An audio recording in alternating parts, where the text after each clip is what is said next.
ನಾವ್ಯಾರು ಹೇಳಲ್ಲ. ಹಾ ಇವಾಗ ಹೀಗೆ ಹೇಳ್ತೀಯಪ್ಪ, ರಾತ್ರಿ ಆದ್ಮೇಲೆ ಲೈಟ್ ಆಫ್ ಮಾಡಿ ಬೆಳಿಗ್ಗೆ ಹೀಗೆಲ್ಲ ಆಯ್ತು ನಿಮ್ಗೆ ಗೊತ್ತಾ ಅಂತ ಕೇಳ್ತೀರಾ? ಆ ಸಾಹಸ ಮಾಡೋರು ಯಾರು ಅಲ್ಲಬ? ಅಯ್ಯೋ ರಾಮ ನಮ್ಮವ್ರು ಮಂಡ್ರು ಸ್ವಾಮಿ. ಇಲ್ಲಿದ್ರೆ ಒಂದ್ ಮಾತು, ಪಕ್ಕಕ್ಕೆ ಹೋದ್ರೆ ಬೇರೆ ಮಾತೆ ಚೇಂಜ್ ಮಾಡ್ತಾರೆ. ನಿಮ್ ಬಗ್ಗೆನೇ ನೀವೇನು ಹೇಳ್ಕೊಳೋದ್ ಬೇಕಿಲ್ಲ. ಏಯ್ ನೀನ್ ಸುಮ್ನೆರೆ. ಈ ರಹಸ್ಯ ಎಲ್ರೂ ಕಣ್ಣಿಂದ ನೋಡಿದ ಮೇಲೆ ಹೆರಿಗೆ ಆಗೋವರೆಗೂ ಯಾರು ಹೇಳ್ಬಾರ್ದು.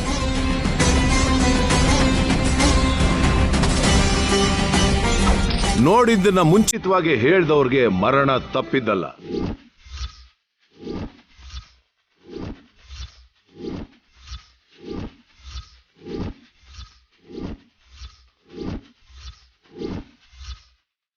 ಆಸೆ ಪಟ್ಟು ಯಾರು ಸಾವನ್ನ ಬಯಸಲ್ಲ ಸ್ವಾಮೀಜಿ. ನೀವ್ ಹೇಳ್ದಾಗೆ ಮಾಡ್ತೀವಿ. ಅಕ್ಕ, ಸುಮನನ್ ಕಣ್ಗೆ ಬಟ್ಟೆ ಕಟ್ಟು. ಸರಿ ನೈನಿ. ಏನ್ ಮಾಡ್ತಿದ್ದೀರಾ ನೀವು? Nothing to worry Sumana. ಇನ್ ಮುಂದೆ ನಿನ್ ಬಗ್ಗೆ ಬಾಯಿಗೆ ಬಂದಂಗೆ ಯಾರು ಮಾತಾಡಬಾರ್ದು ಅನ್ನೋ ಕಾರಣಕ್ಕೆ ಇದನ್ನೆಲ್ಲ ಮಾಡ್ತಿರೋದು ಅಂತ ಗುರುಗಳು ಹೇಳ್ತಿದಾರಲ್ವಾ?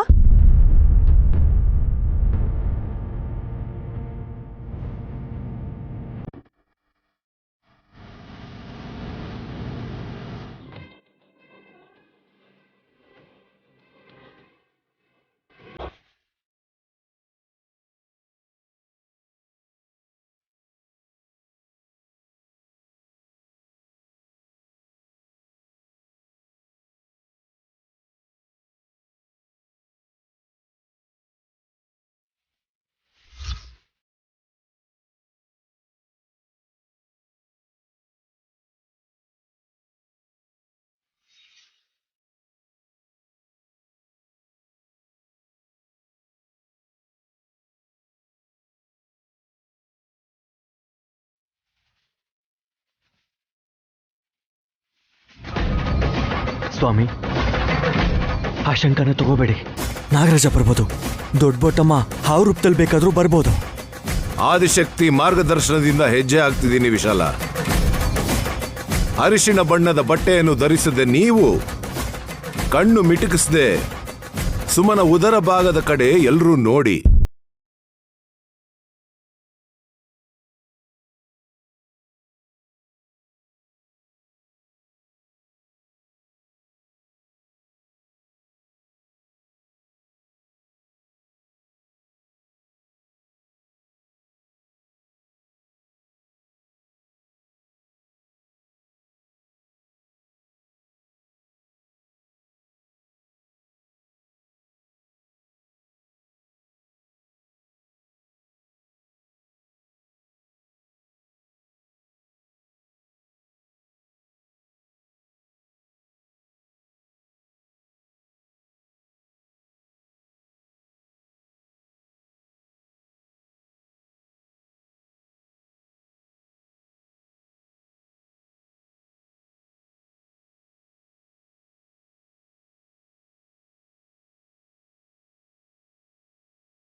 ಅಮ್ಮ ಹಾಸಿನಿ, ಕಣ್ಬಟ್ಟೆ ತೆಗಿ.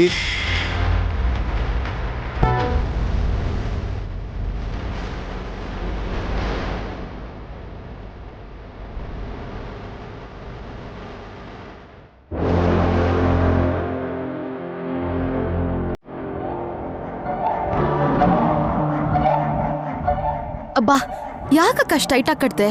ಕಣ್ಣು ಬರ್ತಿದೆ.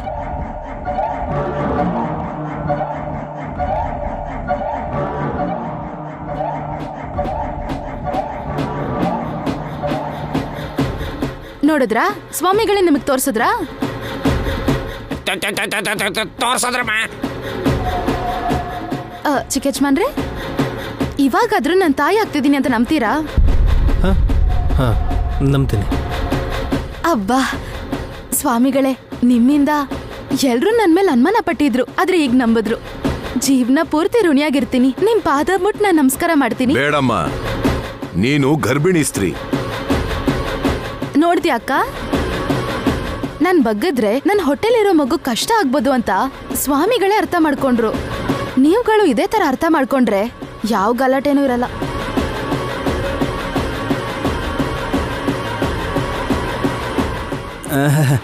ಇವಾಗ ಗಲಾಟೆ ಏನಿರಲ್ಲ ಬಿಡಮ್ಮ. ನೈನಿ,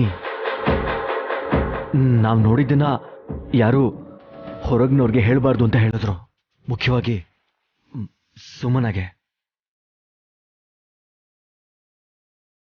ಸುಮನ ಡೆಲಿವರಿ ಆಗೋವರೆಗೂ ನಾವು ಬರೀ ಕಾದ್ ನೋಡ್ಬೇಕು. ವಿಧಿ ಬರಹನ ಬದಲಾಯಿಸಕ್ಕಾಗಲ್ಲ. ಹೌದು ಯಜಮಾನ್ರೆ. ಸ್ವಾಮೀಜಿ, ನೀವಿಲ್ಲಿ ಕೂತ್ಕೊಂಡ್ರೆ ಆಶೀರ್ವಾದ ತಗೋತೀವಿ.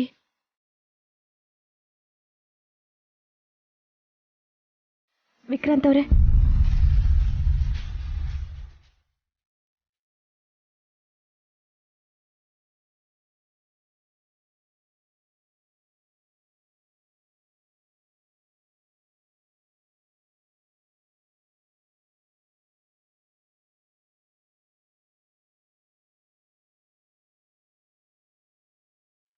ದೀರ್ಘ ಸುಮಂಗಲಿ ಭವ, ಸುಖೀ ಭವ.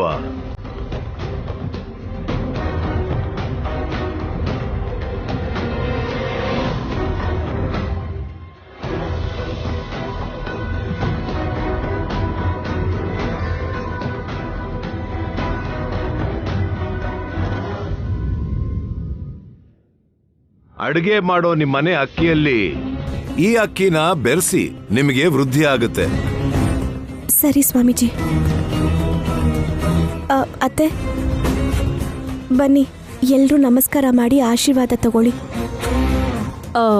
ಈಗೀಗ ಸುಧಾರಿಸ್ಕೋತಾ ಇದ್ದೀನಿ. ಏನಾಯ್ತತ್ತೆ? ಏನೂ ಇಲ್ಲಮ್ಮ. ಏಯ್, ನೀನ್ ಬಾ.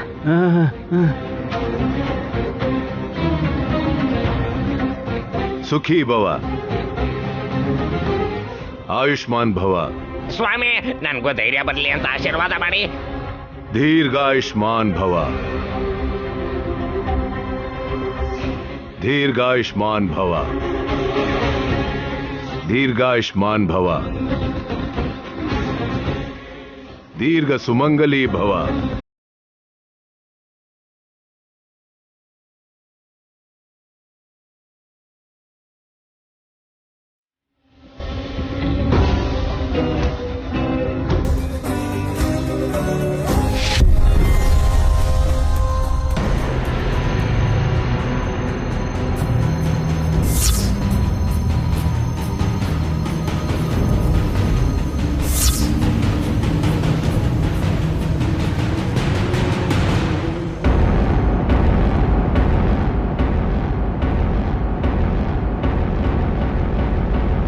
ಚಿಕ್ಕ ಯಜಮಾನ್ರೆ, ಊಟಕ್ಕೆ ಬರೋದ್ ಬಿಟ್ಟು ನೀವ್ಯಾಕೆ ಇಲ್ಲೇ ಕೂತಿದ್ದೀರಾ?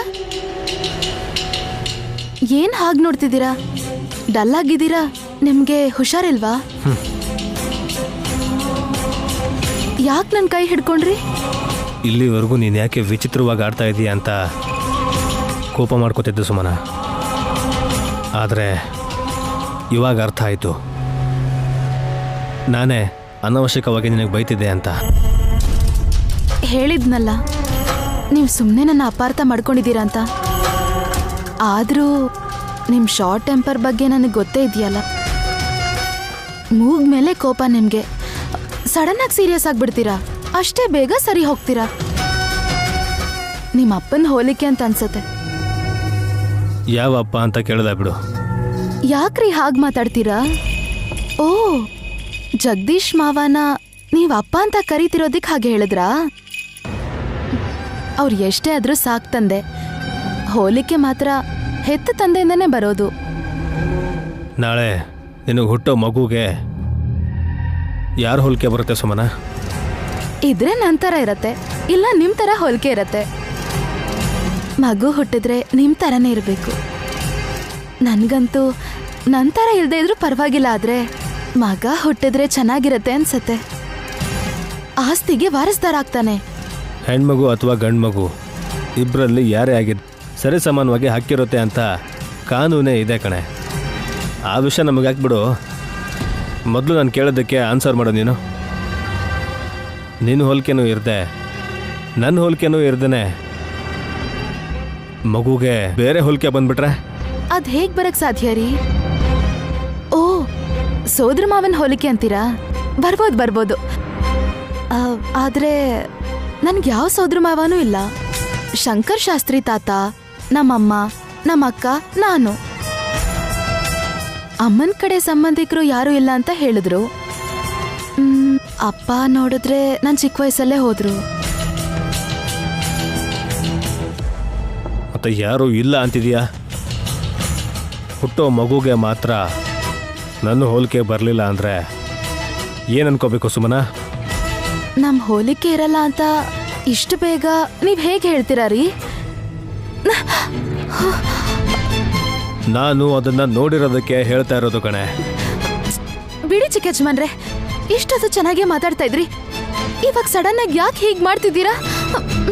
ನಿಜ ಹೇಳು, ಏನ್ ಮಾಡಿದ್ಯಾ ನೀನು? ಯಾವ ವಿಷಯದಲ್ಲಿ? ನಿನ್ ಗರ್ಭದ ವಿಷಯದಲ್ಲಿ. ನಾನೇನ್ ಮಾಡಿದ್ದೀನಿ? ಸಖಿ ಸಹಾಯ ಮಾಡೋದಂತ ಹೇಳಿದ್ನಲ್ಲ. ಏನೇ ಅವಳು ಸಹಾಯ ಮಾಡೋದು? ನೀವಿಬ್ರು ಸೇರ್ಕೊಂಡು ಏನ್ ಮಾಡಿದೀರ ಅಂತಾನೆ ಅರ್ಥ ಆಗ್ತಿಲ್ಲ. ಸಖಿನ್ ಕೇಳೋಣ ಅಂದ್ರೆ ಅವಳು ಸತ್ತೋದ್ಲು ಅಂತ ಹೇಳಿದ್ರು. ಸತ್ರೆ ಸಾಯ್ಲಿ ಬಿಡಿ, ನನ್ಗೇನು? ಅವಳ ಮೇಲಿರೋ ಸಿಟ್ಟು ನನ್ ಮೇಲೆ ಯಾಕೆ ತೋರಿಸ್ತೀರಾ? ಗರ್ಭಕೋಶ ಕೊಡೋವರೆಗೂ ಚೆನ್ನಾಗೇ ಇತ್ತು, ಆದ್ರೆ ಗರ್ಭದಲ್ಲಿ ಹಾಗಿರೋಕ್ ಹೇಗ್ ಸಾಧ್ಯ ಅಂತ ಕೇಳ್ತಾ ಇದ್ದೀನಿ. ಹೇಗಿದೆ?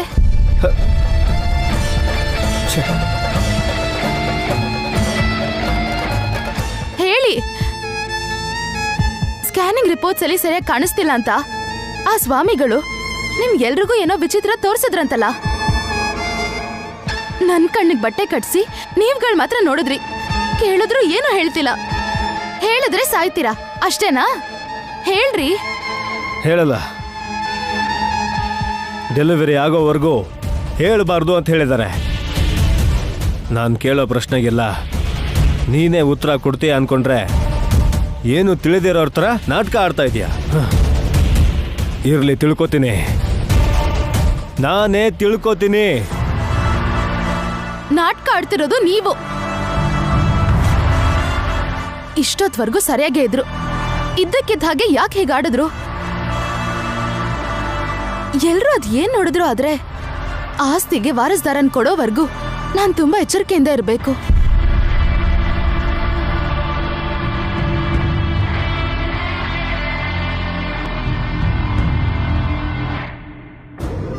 ಆಟ ಆಡೋಣವಾ?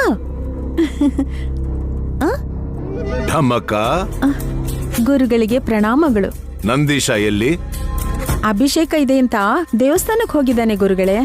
ಗರ್ಭನಾಗನ್ನ ನೋಡಿದ ಮೇಲೆ ಮನೆಯಲ್ಲಿ ಜಗಳ ಏನ್ ನಡೀಲಿಲ್ಲ ತಾನೆ? 4 ಗೋಡೆಗಳ ಮಧ್ಯೆ ನಡೆದಿರೋದ್ರ ಬಗ್ಗೆ ಗೊತ್ತಿಲ್ಲ, ಆದ್ರೆ ಮೇಲ್ನೋಟಕ್ ಮಾತ್ರ ತಂಪಾಡಿಗೆ ತಾವು ಸುಮ್ಮನಿದ್ದಾರೆ ಗುರುಗಳೇ. ಗುರುಗಳೇ ನಮಸ್ಕಾರ. ನೀವು ಯಾವಾಗ ಬಂದ್ರಿ? ಈಗಷ್ಟೇ ಬರ್ತಿದ್ದೀನಿ ವಿಶಾಲ. ನಮಸ್ಕಾರ ಸ್ವಾಮಿ. ಗುರುಗಳೇ, ನನ್ನ ತಮ್ಮ ವಿಕ್ರಾಂತ್ ನಿನ್ನೆಯಿಂದ ತುಂಬಾ ನೊಂದ್ಕೊಂಡಿದ್ದಾನೆ. ಸುಮನಾ ವಿಷಯದಲ್ಲಿ ಟೆನ್ಷನ್ ಮಾಡ್ಕೊಂಡಿದ್ದಾನೆ. ವಿಕ್ರಾಂತ, ಗಾನವಿನೆತ್ಕೋ. ಮಗುನೆತ್ಕೊಂಡು ಹೇಳಿದ ಕೆಲಸ ಮಾಡು ವಿಕ್ರಾಂತ.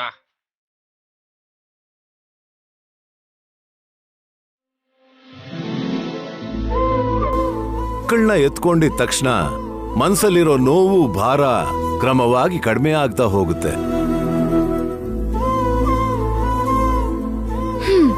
ನನ್ ಗಂಡಂಗೆ ಏನೂ ಆಗಿಲ್ಲ ಸ್ವಾಮಿಗಳೇ. ನನ್ನ ನೋಡಿದ್ರೆ ಸಾಕು ಅವ್ರಿಗೆ ಎಲ್ಲಿಲ್ಲದ ಕೋಪ ಬಂದ್ಬಿಡತ್ತೆ. ನನ್ ಕಣ್ ಮುಚ್ಸಿ ಇವ್ರು ಯಾರು ಕಣ್ಮಿಟ್ಟಿಸ್ಬಾರ್ದು ಅಂತ ನೀವ್ ಹೇಳಿ ಏನ್ ತೋರ್ಸಿದ್ರೂ ಗೊತ್ತಿಲ್ಲ, ಆದ್ರೆ ನನ್ ಮೇಲೆ ಅನುಮಾನ ಪಟ್ಟು ಹಿಂಸೆ ಮಾಡ್ತಿದ್ದಾರೆ. ನಮ್ಗೆ ಆ ಥರ ಕಾಣಿಸೋದಕ್ಕೆ ಏನ್ ಕಾರಣ ಅಂತ ಹೇಳ್ತೀರಾ ಸ್ವಾಮಿ? ನಿಮ್ಗೇನ್ ಕಾಣಿಸ್ತು ಬಾವಾ? ಸುಮನಾ, ಹೇಳ್ಬಾರ್ದು ಅಂತ ಅಂದ್ರಲ್ಲ. ನೀವ್ ಹೇಳ್ದೇ ಇದ್ರು ಇವಾಗ ನನ್ಗೆ 7 ತಿಂಗಳಲ್ವಾ? ನನ್ ಮಗುನ ನೀವು ಆ ರೂಪದಲ್ಲೇ ನೋಡಿರ್ತೀರಾ.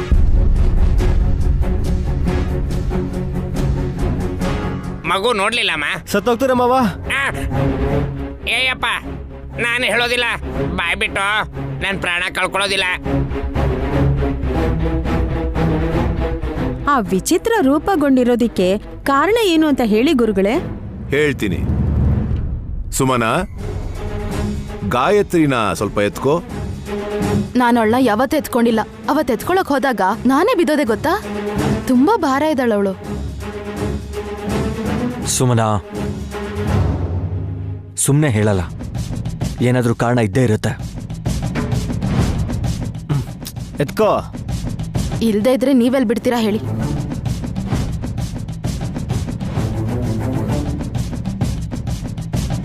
ಗಾಯತ್ರಿನ ಗಾನವಿನ ಎತ್ಕೊಂಡಿರೋ ಗಂಡ ಹೆಂಡತಿ ಇಬ್ರು ಹತ್ತಿರವಾಗಿ ನಿಂತ್ಕೊಳ್ಳಿ.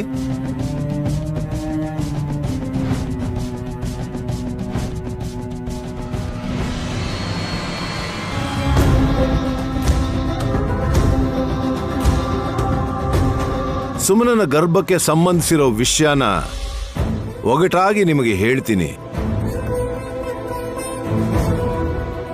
ಅದು ಅಲ್ಲದೆ ನಯನಿ ಇಲ್ಲಿಲ್ದೇ ಇರೋ ಕಾರಣಕ್ಕೆ ಪರೋಕ್ಷವಾಗಿ ಈ ವಿಷಯನ ಸೂಚಿಸ್ತಿದ್ದೀನಿ. ಅಂದ್ರೆ ನೈನಿಗೂ ಈ ವಿಷಯಕ್ಕೂ ಏನಾದ್ರೂ ಸಂಬಂಧ ಇದೆಯಾ? ಇದೆ. ಹಾಗಾದ್ರೆ ನೈನಮ್ಮನ ಕರೆದು ಬಿಡ್ತೀನಿ ಗುರುಗಳೇ. ಬೇಡ ಪಾವನ ಮೂರ್ತಿ. ನಮ್ಮ ಅಕ್ಕಂಗ್ ಲಿಂಕ್ ಇದ್ರೆ ನನಗೆ ಗೊತ್ತಾಗತ್ತೆ ಅಲ್ವಾ? ಅರ್ಥ ಮಾಡ್ಕೊಂಡ್ರೆ ತಾನೇ ವಿವರಿಸಕ್ಕಾಗೋದು ಸುಮನಾ. ನಿಜಾನೇ. ಅದೇನು ಅಂತ ನೀವ್ ಹೇಳಿ. ಅರ್ಥ ಆಗದಿದ್ರೆ ನಾನೇ ಬಿಡಿಸಿ ಹೇಳ್ತೀನಿ. ಆಗ್ಲಿ. ಡಮ್ಮೋ ಡಮ್ಮ. ಅಮ್ನೋರ್ನ ಹೊತ್ಕೊಂಡು ಮೆರವಣಿಗೆ ಹೋಗೋ ದಿನಗಳಲ್ಲಿ ಅಮ್ಮ ಕೊಡೋ ಕಾಸಿಗೆ ಆಸೆ ಪಟ್ಟು ಮಣ್ಣಿನ ಮಡಕೆಗಳನ್ನ ಒಡೆದು ಹಾಕಿದ್ರು.